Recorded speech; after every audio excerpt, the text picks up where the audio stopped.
Marina, muito obrigado por vir pessoalmente conversar com os internautas do Terra. Eu que agradeço por estarmos aqui mais uma vez. Sempre bem-vinda. No último dia 11 de maio, Marina, durante as discussões do projeto de lei que modifica o Código Florestal, o deputado Aldo Rebelo fez então acusações ao marido da senhora, o chamou de fraudador de contrabando de madeira por ocasião da doação de mogno apreendido durante a gestão da senhora no Ministério do Meio Ambiente. O deputado depois se disse arrependido, mas já era tarde demais e o estrago já estava feito. Como é que a senhora avalia essa situação hoje, uma semana depois da fala do deputado Aldo Rebelo? Bem, eu sempre que me deparo com alguma situação de injustiça, eu digo que prefiro sofrer injustiça do que praticar uma injustiça.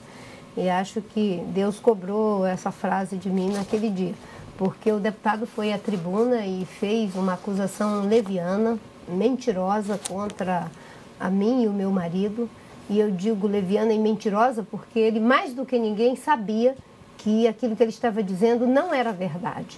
Porque o meu marido, ele foi funcionário do GTA, que é uma articulação de organizações de comunidades tradicionais da Amazônia, do ano de 96 a 99. E eu fui para o Ministério do Meio Ambiente em 2003. Portanto, ele já havia se afastado dessa instituição há 4 anos. Então, ele não estava mais no grupo de trabalho amazônico. E mais do que isso, o deputado sabia que o Fábio, que estava no GTA, era o Fábio Abdala, e não o Fábio Vaz de Lima, que é o meu marido.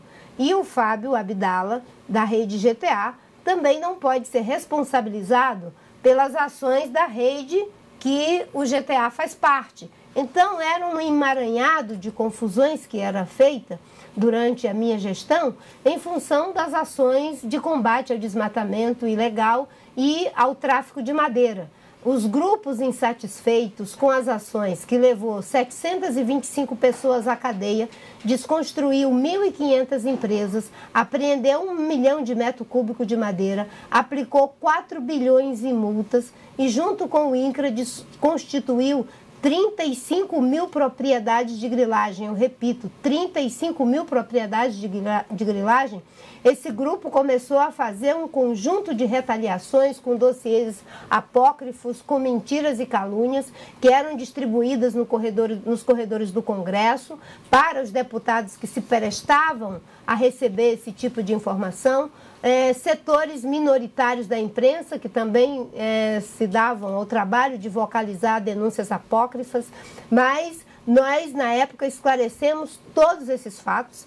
Tanto é que a jornalista investigativa Elvira Lobato, da Folha de São Paulo, foi para Brasília, ficou uma semana verificando esses dossiês e decidiu não fazer a matéria porque não havia materialidade. Então, todas essas informações haviam sido repassadas ao deputado Aldo Rebelo como líder do governo. Então, ele sabia que estava fazendo uma acusação mentirosa e leviana. E, em função disso, eu fui ao Ministério Público, pedi para que investigue as denúncias que foram feitas contra mim e o meu marido, porque quem não deve, não teme. E é costumeiro as pessoas acharem que o Ministério Público é um temor dos políticos. Eu não tenho que temer o Ministério Público. Pelo contrário, o Ministério Público é uma organização responsável por defender os interesses da sociedade. E as mentiras que foram assacadas contra mim estão na mão do Procurador-Geral para que as investigações sejam feitas. Até porque a doação do mogno à FASE, que é uma instituição sem fins lucrativos,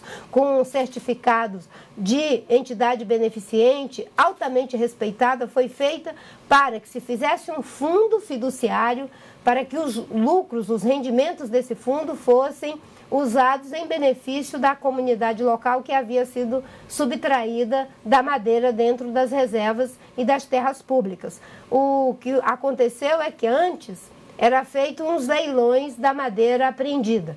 Esses leilões, eles eram fraudados pelos contraventores e eles arrematavam a madeira e o crime passava a ser legal. Nós decidimos, a partir de um decreto do presidente Lula, criar uma comissão que apresentasse um conjunto de medidas para que pudéssemos dar uma destinação correta para o mogno. A Embrapa e o Ministério do Meio Ambiente, através do IBAMA, sugeriram que o melhor caminho seria doar a madeira, criar o fundo e beneficiar as comunidades. E assim foi feito, com o acompanhamento do Ministério Público, com os contraventores entrando na justiça querendo barrar a doação, porque eles queriam que fosse feito o leilão para voltar para a mão dos contraventores. E ao final do processo, o Tribunal de Contas da União, ele fez uma avaliação, graças a essas denúncias mentirosas, e chegou à conclusão, não denúncias contra o meu marido, de que não deveria ter sido feita a doação. Chegou à conclusão de que naquelas circunstâncias não teria outro caminho a ser percorrido pelo gestor público e apresentou recomendações para novos processos semelhantes, porque é assim que o Tribunal de Contas age. E como era um processo inédito, em que pela primeira vez se estava fazendo aquilo, é claro que haveriam recomendações, mas em nenhum momento as acusações mentirosas e levianas têm qualquer base de materialidade. Portanto, fui ao Ministério Público e estou interpelando judicialmente o deputado em relação às calúnias que fez.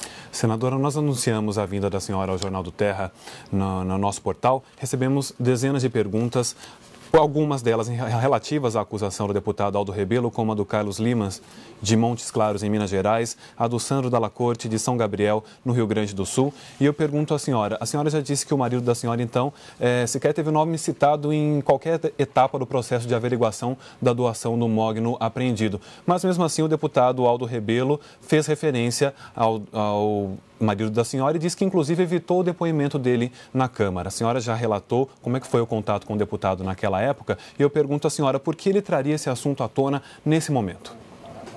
Olha, aí vai do caráter de cada pessoa, né?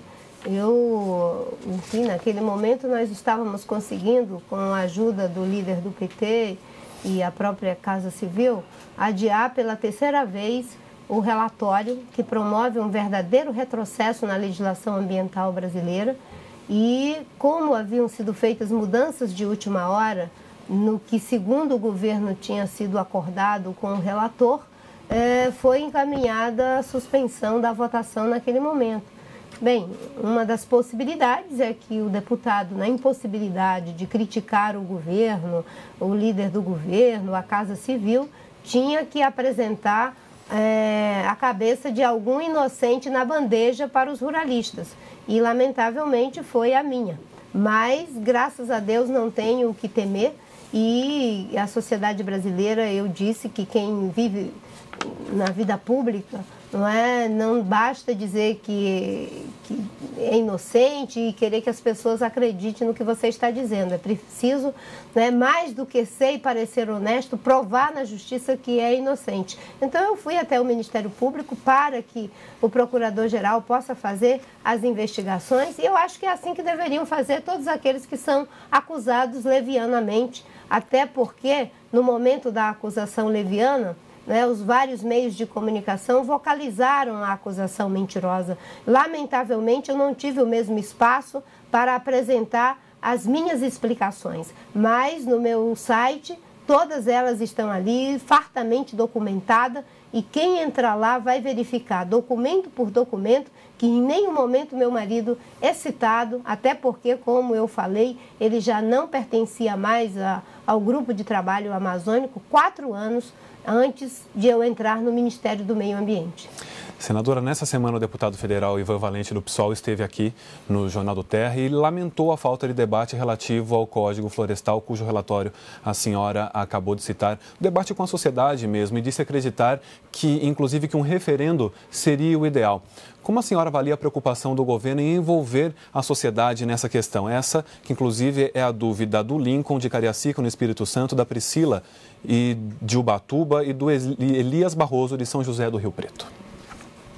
De fato, não há uma discussão à altura da responsabilidade que devemos ter com as nossas florestas.